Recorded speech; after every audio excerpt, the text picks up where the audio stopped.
ito po sa mabubuting puso. Sana po matulungan yung anak ko na materapi para gumaling yung anak ko sa kanyang nararamdaman.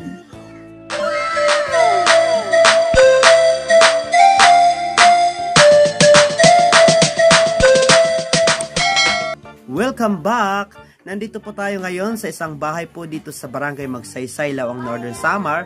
Isa pong nanay ang lumapit sa atin para humingi ng tulong sa inyo at sana po sa awa ng Diyos at sa inyong malasakit at tulong, sila po ay maabutan natin ng tulong. Siya po si Baby Ila-Jean Marzan Pinka, 8 years old. Yung kanya pong mga kamay, ang liit ng kamay ni Baby. Oh. Pera kanya timbang? Nag-10 kilos man siya. 9 kilos. Tapos mga baluktot yung kanyang mga kamay, tapos mga paa. Hindi ito siya makalugaring pagkaon. So hindi siya, niya kaya makapaglugaring ano? Pagkaon, hinumitan. So nandito po yung nanay ni Ila-Jean. Siya po si Maizini Marzan Pinka at ang kanya pong asawa ay si Pay Edwin Pinka dito po sa Barangay Magsaysay, Lawang Northern Samar. May Zine, ilang taong gulang na po ba si Ila-Jean? 8 years old. So hindi pa niya kayang makapaglakad sa kanyang kondisyon. Kaya maglakad siya.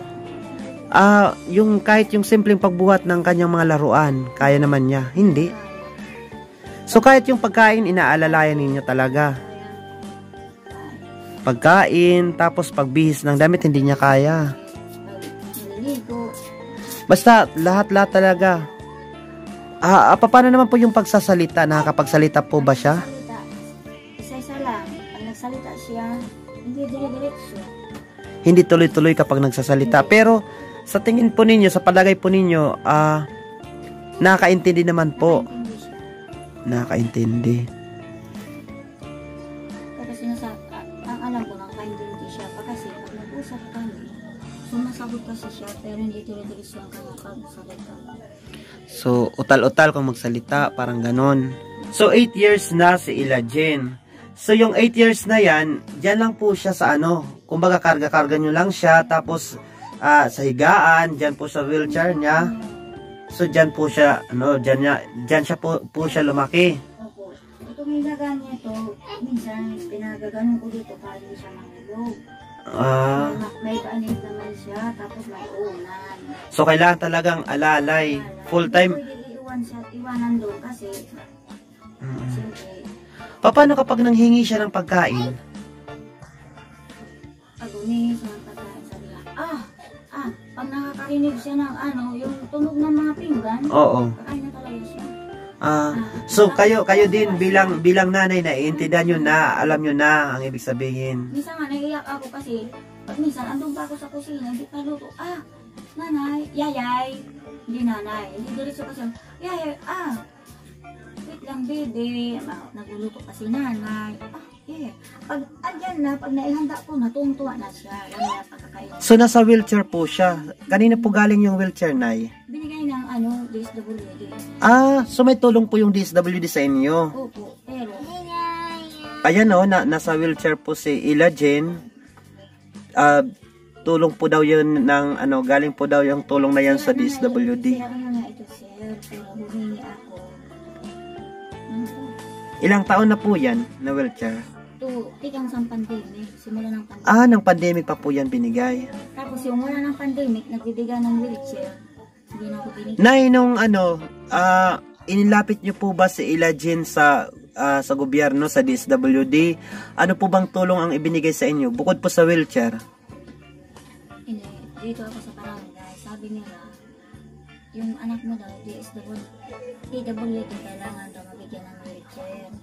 Kaya, pumunta ako doon, ako daw sa lahat na dito sa Barangay Magsaysay, ako ang tinawag sa DSWD, mabigyan ako ng wheelchair. So, bali wheelchair lang po yung naibigay sa inyo? Wala pong pinansyal, wala pong pera? Sabi nila, pag PWD may binibigay 3,000, 5, hindi ako nakakapagod. Hindi kayo nakatanggap. Pero nakatanggap ako sa lab. Opo. So, pina-check up nyo na po ba itong si Ilajen? Pina-check up nyo na po ba? Masasabi nila sa akin, pag ipaterapi, tapos diretso daw ang kanyang pagsalita, makalakad siya. So ibig sabihin kapag na-therapy si Ilajen, may posibilidad o may malaki yung tsansa na makapagsalita siya, pati na rin yung paglalakad. Pero, ayun ko lang kasi, minsan kasi yung anak ko, yung naninigas siya pag malamig. Bukod pa po sa sa kondisyon niya, sa ganyang kondisyon po niya, may iba pa po siyang karamdaman. Kapag malamig yung panahon, naninigas. Naninigas yan. Tapos nahihirapan huminga.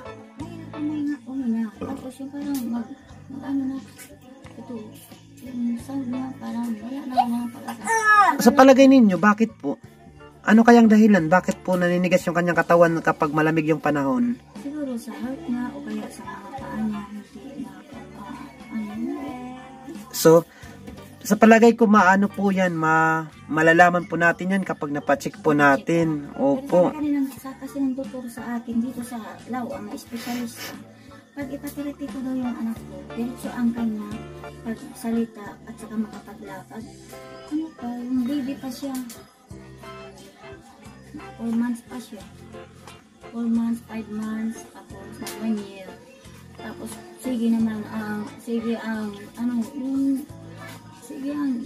bagyo dito, diba? Hindi nyo po ba, hindi nyo po ba kayang ipaterapi si Ilajen? So, sa kasalukuyan po, ano po yung pinagkakakitaan ni tatay, ni Pa Edwin? Pinagkakakitaan niya, nagdadagat. Tapos, meron na lang kami inaalagaan na yugan, hindi naman ang sarili. Tapos, pag di naman kaya, hindi naman lahat. Diba, nagpapa-gamot siya. Tapos,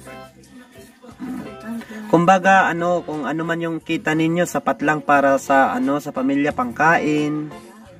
Sa dagat naman. Gaano po kahirap, Nay, na nakikita ninyo si Ilajen na ganyan po yung kanyang kalagayan?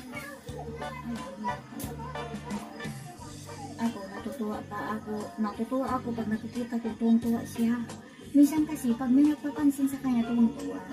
Kaya minsan, inanalabas ko, tapos pinakikita ko sa tao. Ngayon, kasi wala siyang sakit, tuwang-tuwa. Pag may sakit yan, blanco lang siya. Nakatulala? Blanco lang siya.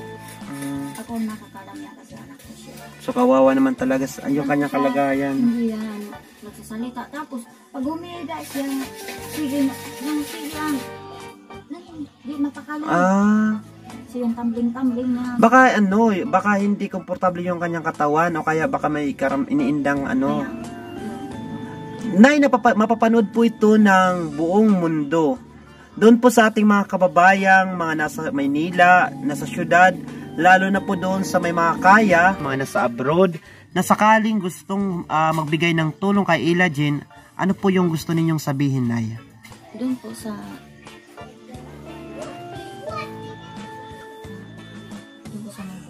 puso, sana po matulungan yung anak ko na materapi para gumaling yung anak ko sa kanyang mararamdaman. Doon po sa ating mga kababayan na gusto pong magbigay ng tulong, mangyaring kontakin po ang inyong Maestro Waray o pwede po kayong direktang pumunta po dito sa kanilang bahay, dito po sa Barangay Magsaysay, Laoang, Northern Samar. Hanapin nyo lamang po yung tahanan ni Nanay Zini at Tatay Edwin Pinka at pwede po ninyong ibigay ang anumang bagay, ang anumang halaga na bukal sa loob ninyo na gusto ninyong itulong kay Ilajen. Bukod po sa mga bagay-bagay, higit pong kailangan ni Ilajen sa ngayon na mapatingnan at mapasuri po sa isang espesyalista at higit sa lahat, nais po o dalangin po ng kanyang mga magulang na siya po ay mapatherapy nang sa gayon po ay magkaroon naman ng pagkakataon ang bata na makapagsalita ng tuwid at makapaglakad syempre at makakilos. Muli, ito po ang inyong Maestro Waray kasama po si Nanay Zini, kumakatok po sa inyong mga puso na sana po ay kahabagan po natin at tulungan po natin si Baby Ila Jean. So ayan, nandito na po tayo para po bigyan po ng kaunting tulong po si Baby Ila Jean. So nandito po yung kanyang mama, si Ate Zine. At ayan, naghatid po tayo dito sa kanila ng kaunting tulong. Nandito po mayroon po tayong kaunting groceries para po sa kanila. May gatas po, may diaper, may pancit canton lakini. Tapos may kaunting tawag dito, didata ng mga sardinas. So ayan, Ate Zini, ito po yung konting tulong galing po sa ating sponsors. Harinawa po ay mayroon pa pong magbigay. Maraming salamat po sa ating sponsor. Kung may gusto ka pong sabihin sa ating sponsor, ano po yun, Ate Zini? Maraming salamat po. Malaking tulong na po ito, lalo na sa diaper. Kasi kaya ako naghanap buhay din para makabili ng diaper niya. Malaking tulong naman sa akin. So ayan, si Ate Zini pala ay para po makaraos sila sa pang-araw-araw, nagbibinta po siya ng kung ano po. Ayan, nagtitinda siya ng pang-snack. Ayan, so gulay. Ate Zini, sa ngayon, ito po yung kaloob ng ating sponsor. Maraming salamat sa ating sponsor.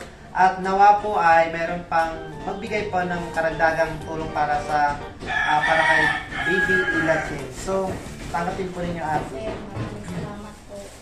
Malaking tulong po sa amin ito. Okay, thank you so much. Bye!